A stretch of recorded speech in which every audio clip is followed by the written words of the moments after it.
एक सुंदर ठिठोली है। हमारे पराशर भट्टार्य पूज्य आचार्य श्री निवेदन करते हैं कि एक बार भगवती महालक्ष्मी के सामने भगवान अपनी उदारता का बखान करने लगे। ध्यान से सुनना, भगवान अपनी अर्धांगिनी पत्नी, सीधे ऐसे समझो, अपनी पत्नी के सामने छाती ठोक ठोक के अपनी उदारता का बखान करने लगे कि जानती हूं मैं कितना उदार हूं। कहा कितने उदार हैं, जरा हम भी तो जाने कि हैं कितने उदार। ये पत्नियां बड़ी अजीब होती है, चाहे लक्ष्मी हो चाहे तुम्हारी हो, बड़ी अजीब होती है। सुनो, ध्यान से सुनो देवियों, हाँ ये बड़ी अजीब होती हैं। क्या अजीब क्या होती हैं? ये अपने पतियों का अभिमान नहीं बढ़ने देती। जहां अभिमान बढ़ा के छाइन छोटा है? मतलब हृदय में अभिमान बढ़ने नहीं देती। हाँ? तो कहा वाह वाह वाह आपकी उदारता, भला क्या कहना। कहा क्यों तुम्हें नहीं लगता कि मैं उदार हूं? कहा बिल्कुल, क्यों नहीं लगता। भगवती महालक्ष्मी व्यंग कर रही हैं, क्यों नहीं लगता कि आप उदार हैं? क्या तुम्हें नहीं लगता? क्या लगता तो है, आप ही बताइए आप कैसे उदार हैं। देखो ये जीव कितना बड़ा पापी था, मेरे शरण में आया और मैंने इसे अपना परम पद दे दिया। हाँ दे तो दिया परम पद, लेकिन आपका ये परम पद कैसा है? क्या कैसा है? परम पद आपने दे दिया, बस ये दे करके अपने आप उदारता का ढिढोरा ढोल पीट रहे हैं कि बहुत बड़े उदार हम हैं। अस्मै न किंचित् दुचितम कृतमित्तथाम हालज्जसे ऐश्वर्यम अक्षर गतिम परमम पदम वा। क्या क्या इसे नहीं दिया हमने, अब हमसे बड़ा उदार भला कौन होगा। भगवती महालक्ष्मी ने कहा जरा ठहर जाइए, मैं आपकी उदारता की बखिया उधेड़ती हूं। अब तो ठाकुर जी घबरा गए, बखिया कैसे उधेड़ेगी तू। का ये बताइए आपने जो ये परमपद दिया है, ये परमपद आपका आपके द्वारा खाया पिया भोगा गया है? कहाँ है तो। का जो जिस थाल में स्वतः आप खा पी करके संतुष्ट होकर के दूसरों के सामने सरका दें, उस आदमी को उदार कहते हैं क्या? अब तो भौचक्के रह गए।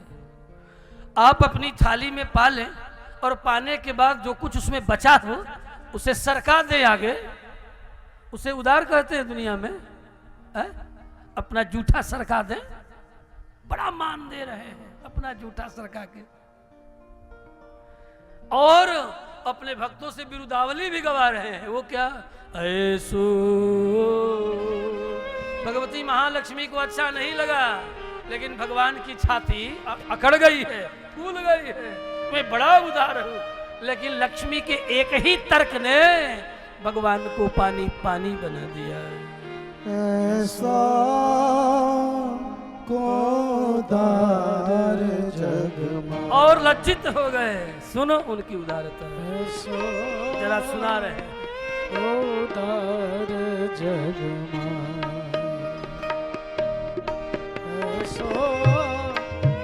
उदार जग बिन सेवा जो द्रवै पर, बिन सेवा जो द्रवै पर, राम सरस को नाही, राम सरस को नाही, को उदार जग है सो को उदार जग।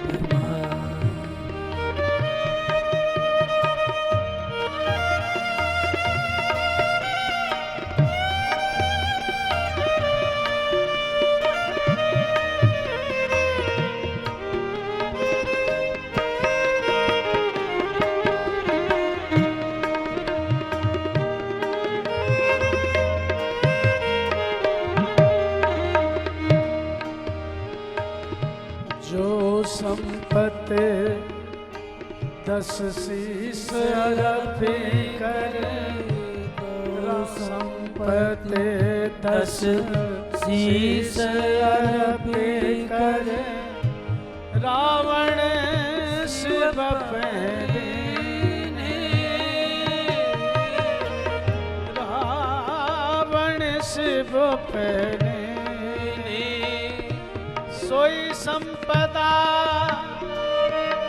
विभीषण है प्रभु सोई संपदा विभीषण अति सकुच सहित प्रभु दीने ऐसो उदार जग माई ऐसो उदार जग माई बिनु सेवा जो द्रव्य पर बिनु सेवा जो द्रव्य दीन पर राम सरस को नाई ऐसो उदार जग माई ऐसो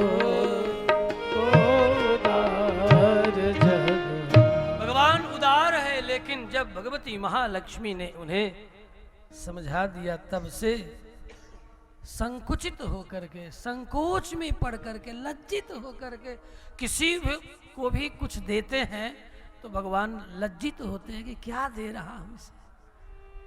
अब तक तो बड़ा उदार हालज से कथय कोयम उदार भाव। महालक्ष्मी ने प्रश्न कर दिया है, तब से भगवान लज्जित होकर परम पद भी देकर लज्जित होते हैं कि हाय मैंने इसे कुछ भी नहीं दिया। ये भाव जब से भगवान के हृदय में भर गया तब से भक्तों ने कहा प्रभु आप कितने उदार हो कि परम पद देने के बाद भी लज्जित होते रहते हो, संकुचित होते रहते हो कि हाय इस भक्त को मैंने कुछ भी नहीं दिया, परम पद देने के बाद भी कुछ नहीं दिया। ये जो भाव है यही भगवान की सर्वोत्तम उदारता है। सर्वस्व समर्पण करने के बाद भी इस जीव को, इस प्रेमी को मैंने कुछ भी नहीं दिया। ऐसे कृपालु दयालु भगवान श्री कृष्ण के चरणारविंद को छोड़ करके यदि इधर उधर मन भटकता है तो निश्चय ही हमसे अधिक कोई नमक हराम नहीं है। ऐसो नमक हरामे जही तन दियो ताहि बिसरायो। तन भी दिया, धन भी दिया, मन भी दिया और दोनों हाथ फैलाया है, आ जाओ सस्मितम आहुय, मुस्कुराता हुआ बुला रहा, आ जाओ वत्स, ए ही आओ आओ आओ तेरे लिए मैं परम पद तुझे पहुंचा दूं। लेकिन हम ऐसे नमक हरामे हैं कि जेहि तन दियो ताहि बिसरायो।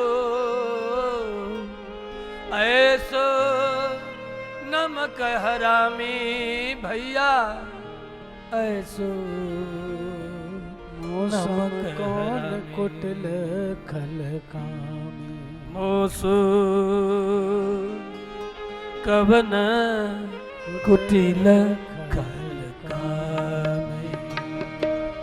जिन तन दियो ताहि बिसरायो, जिन तन दियो ताहि बिसरायो। ऐसो नमक हरामी मौसम कवन कुटिल मौसम कवन कुटिल खल कामी। मौसम कुटिल खल कामी। चार चार अंतरा कोई जरूरी नहीं, आनंद तो कथा का आनंद। चार चार अंतरा गावे ही कोई जरूरी नहीं बाबा। हाँ? एक अंतरा बस तिहाई लेके छठ आ जा जगह पर। श्री कृष्णचंद्र भगवान की।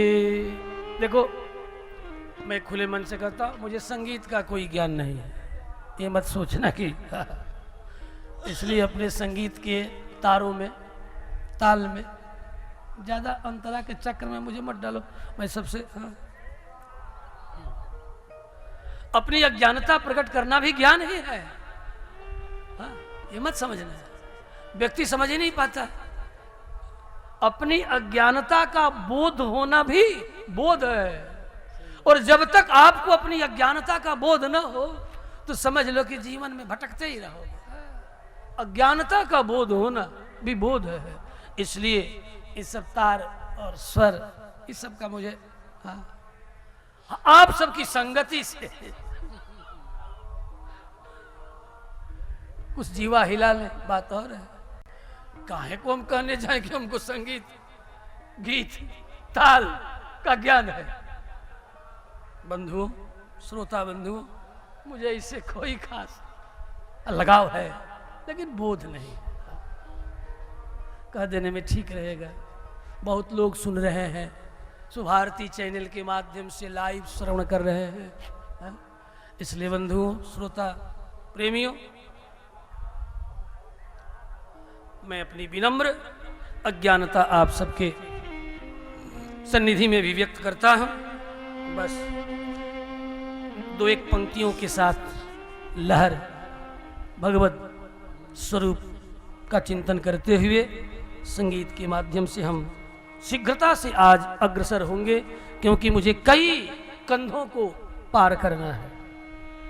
आज चतुर्थ दिवस है और चलते चलते कथा के विश्राम तक भगवान श्री कृष्ण का मधुर मधुर प्राकट्य उत्सव महोत्सव जन्मोत्सव मनाकर कथा का विश्राम आज करनी है। इसलिए कथा क्रम में अब हम केवल कुछ एक सूची जितना कह सकूं निवेदन करूंगा। मुनिवर सुखदेव और परीक्षित का यह दिव्य संवाद चल रहा है। सुखदेव ने भगवान के नाम की महिमा का गान करते हुए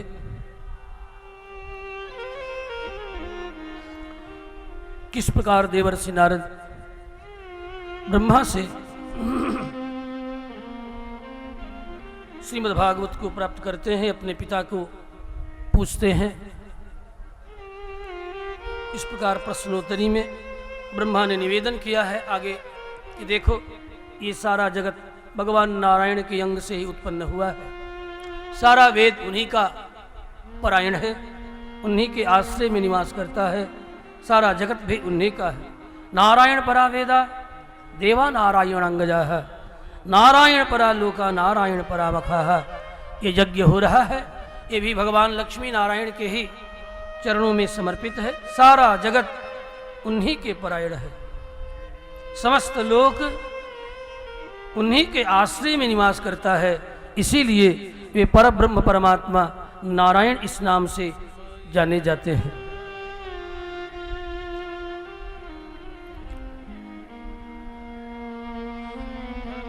जब उनके मन में सृष्टि की आकांक्षा होती है, क्योंकि उन्हें अकेले अच्छा नहीं लगता, तो वे सृष्टि क्रम में अपने आप को निहित करते हैं। एको हम बहुश्याम प्रजाय, देवता इत्यादि उत्पन्न होते हैं क्रमशः। पुनः जीवों के उद्धार के लिए भगवान ही, हे देवर्ष, परमात्मा ही अर्थात हमारे पिता, जो मैं तुझे दे रहा हूं सप्तश्लोकी भागवत, हमारे पिता ने हमें प्रदान किया है।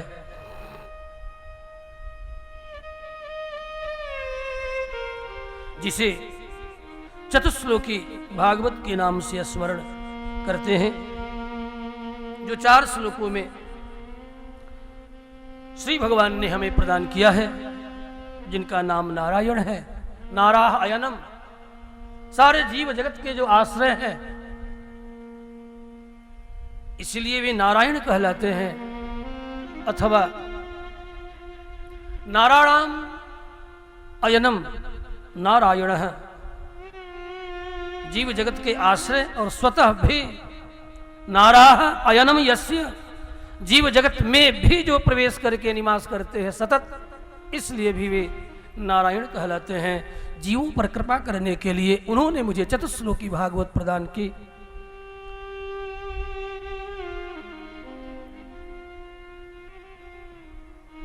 हे देवर्षि, वह मैं तुझे सुना देता हूं।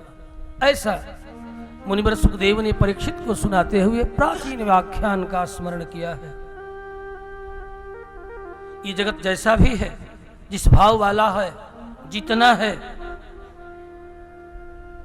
जिस ज्ञान विज्ञान से युक्त है, यह जगत मुझ ब्रह्मा को लोग सृष्टिकर्ता समझते, जैसा भी है भगवान श्रीमन नारायण के अनुग्रह से ही ये सारा जगत विस्तार को प्राप्त किया है। हे देवर्षि, वह परमात्मा नारायण ही आदि में वही था, मध्य में भी वही है और अंत में भी वही रहेंगे। उनके अलावा और कुछ भी नहीं है। प्रलय के अंत में भी वही शेष रह जाते हैं। आदि मध्य और अंत में वही हैं। उनके अतिरिक्त किसी भी वस्तु की प्रतीति तक नहीं हो सकती। यदि जगत की प्रतीति ही कोई माने तो वह प्रतीति भी परमात्मा की उपस्थिति के कारण है। ऋतेर्थम यद प्रतीयेत न प्रतीयेत चात्मने, जिनके बिना जगत की प्रतीति तक नहीं हो सकती, अनुभूति तक नहीं हो सकती।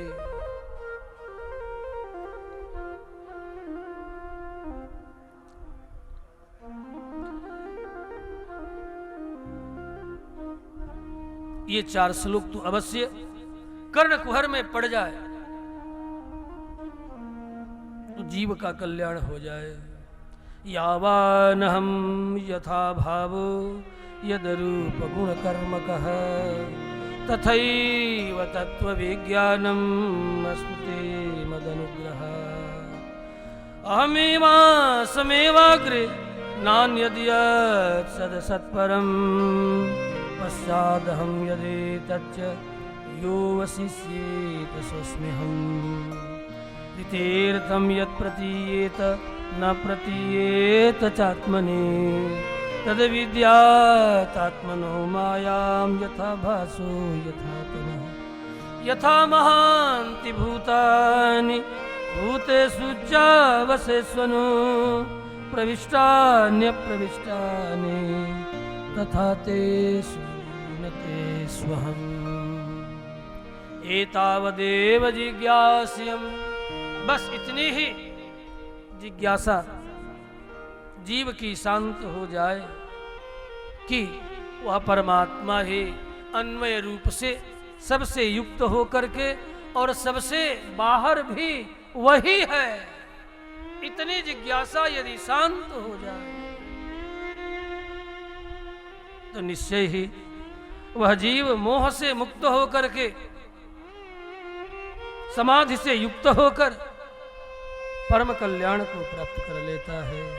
एतावदेव जिज्ञास्यं तत्व जिज्ञासुनात्मनः अन्वय व्यतिरेकाभ्याम यत् सर्वत्र सर्वदा। वह परमात्मा श्री कृष्ण नारायण ही जगत में अन्वित होकर के निवास करते और जीव और जगत से बाहर भी उन्हीं की सत्ता विद्यमान है। जहां जहां परमात्मा है वहीं वहीं जीव और जगत है। जहां परमात्मा नहीं है वहां जीव जगत की सत्ता नहीं है।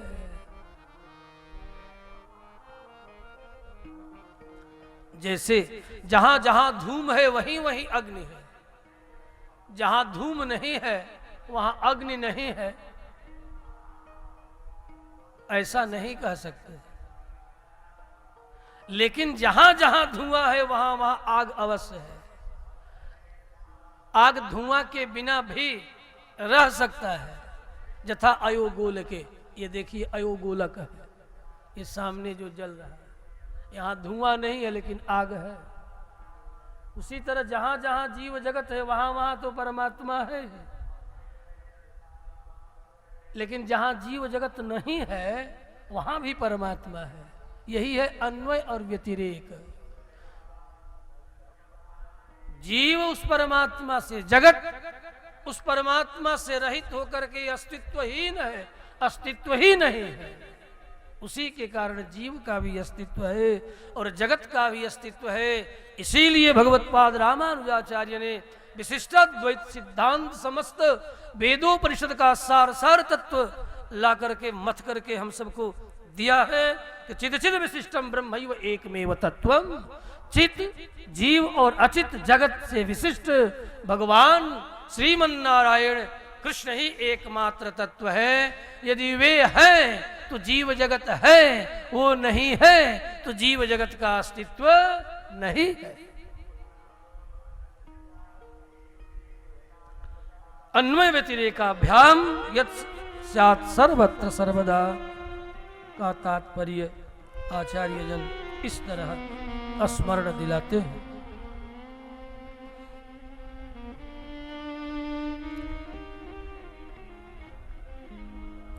श्री कृष्णचंद्र भगवान की जय हो।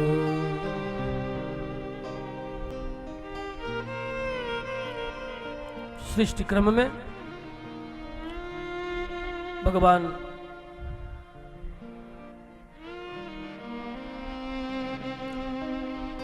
सारे जगत को उत्पन्न कर पंचीकरण प्रक्रिया के द्वारा सबको सब में मिलाकर और स्वतः भी प्रवेश कर जाते। पुनः प्रत्येक ग्रह पिंड की सृष्टि के लिए इस जगत को एक साथ पकाते हैं। सात सात अंड कटाहों के मध्य ढक करके उसको अंड कटाह कहा गया। ये सृष्टि पकती है। उसके बाद परमात्मा अंतर्यामी प्रवेश करके अनेन जीवेन आत्मना अनुप्रविश्य, हम इसमें प्रवेश करके और अनंत ब्रह्मांड की सृष्टि करूंगा। तब इसमें प्रवेश कर क्रमशः एस आत्मनः आकाशः समुतः, ये सब क्रम हो चुका है। सारे पंच महाभूत तन मात्राएं इत्यादि सब उत्पन्न होकर के परस्पर एक दूसरे में मिला दिए, पिंड का निर्माण कर दिया, स्थूल बन गया जगत। उसके भीतर पुनः परमात्मा का प्रवेश, चारों तरफ से सात सात अंड कटाहों से ढक दिया और ढकने के बाद स्वतः विराट परमात्मा इसमें अनेन जीवेन आत्मना अनुप्रवेश करके उसमें प्रवेश घुस करके उसके बाद शब्द ब्रह्म शभाड़म अकरोत, उस परमात्मा ने सबसे पहले एक शब्द किया है सृष्टि के विस्तार के लिए शब्द। और यह शब्द बार बार होता है, एक दो बार नहीं, बार बार होता रहता है। निरंतर सृष्टि का विस्तार हो रहा है। जैसे अभी आप सुने हैं आकर 4,84,84 लक्ष योनिया, अब तक 84 लक्ष बार उस परमात्मा ने सभाड़म अकरोत गर्जना कर चुका है। 84 लक्ष बार गर्जना हो चुकी है। और जब जब गर्जना होती है तब तब एक विशिष्ट आकार निष्ठ जीव का जन्म होता है। यही 84 लक्ष योनिया का तात्पर्य है। इस संबंध में आधुनिक फिजिक्स के साइंटिस्ट भी कार्य कर रहे हैं। अस्तु उनकी बात, उन्हीं तक अंधेरे में चांदमारी करना उनका धर्म है। 84 लक्ष लाख शरीरधारियों की जो सृष्टि है उसी परमात्मा के गर्जन का परिणाम है। शभाड़म अकरोत, गर्जना आरंभ है। वो गर्जना कभी शांत नहीं है, यह निरंतर सृष्टि गरज रही है। कभी शांत होकर के एकांत में श्रवण करो तो देखो सृष्टि में कैसी गर्जना हो रही है।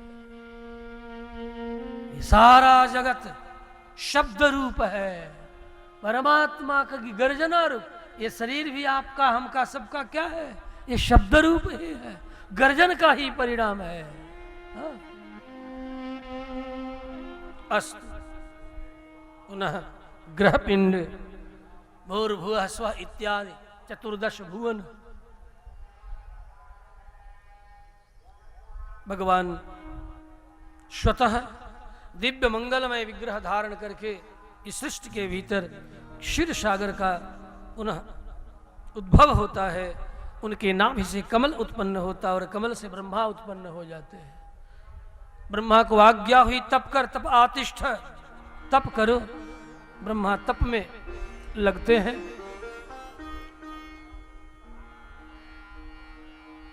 पुनः सृष्टि आरंभ करते हैं। ब्रह्मा ने मन से संकल्प किया तो उनके मन से 4 मानस पुत्र उत्पन्न होते हैं। सनक, सनंदन, सनातन, सनत कुमार। सृष्टि का संक्षिप्त वर्णन हम करके अग्रसर होंगे।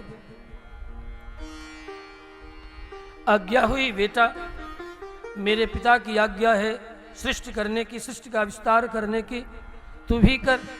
सनक, सनंदन, सनातन कुमारों ने कहा आपके पिता की आज्ञा आपके लिए, हम तो भगवत भजन करने में रुचि रखते हैं। इतने में ब्रह्मा को का रजोगुण बढ़ा, क्रोध कर बैठे। क्रोध करते ही उनके भ्रूमध्य से एक पिंड निकलता है। देखते ही देखते लौह लोहित वर्ण का बालक बन गया, रोने लगा। सबई रुरोध देवानाम पूर्वजो भगवान भव। कहा मेरा नाम क्या है, मेरा स्थान क्या है? हे जगत गुरु, मुझे नाम रखें, मुझे स्थान बतावें। का आप जन्म लेते ही रोया, इसलिए आपका नाम होगा रुद्र, रोदनाथ रुद्र। आपको लोग भाव भी कहेंगे। आपके लिए निवास कैलाश होगा। आप सृष्टि में मेरा सहयोग करें। यद रोदी ही सुरश्रेष्ठ, हे सुरश्रेष्ठ आप जन्म लेते ही रोए हैं, इसलिए नामना रुद्र, आप रुद्र कहलाएंगे। आप सृष्टि करें। तो रुद्र पुनः सृष्टि आरंभ करते हैं। इनकी सृष्टि बड़ी अटपटी है।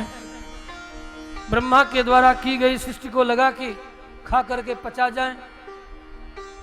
ब्रह्मा ने कहा अलम अलम, बस रहने दो।